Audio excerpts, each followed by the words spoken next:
Hey everybody, this is a quick video in case you have a Netduma R1 Duma OS powered router and you need to do a hard reset to the factory default settings. Now you're going to want to do this for one of two different reasons. The first one is troubleshooting. If you're having any issues with this router not connecting to the internet, or if it's your devices are not able to connect, if it seems to be not responding, stuff like that, a hard reset can fix a lot of these issues.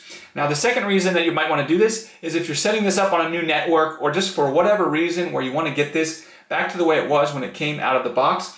It's really easy. You'll just need a paper clip or something like that. We're going to come around to the back, and with power to the device, we're going to press and hold down the router button for at least 30 seconds. So it's a long hold. So after 30 seconds, you can release the paper clip and then just leave the router for 5 minutes. And then, so if you can leave it longer, go ahead and leave it longer. And once you do that, you can come back and then you're going to access the interface again on the router, and you'll just go through the initial setup like you're setting up a brand new router.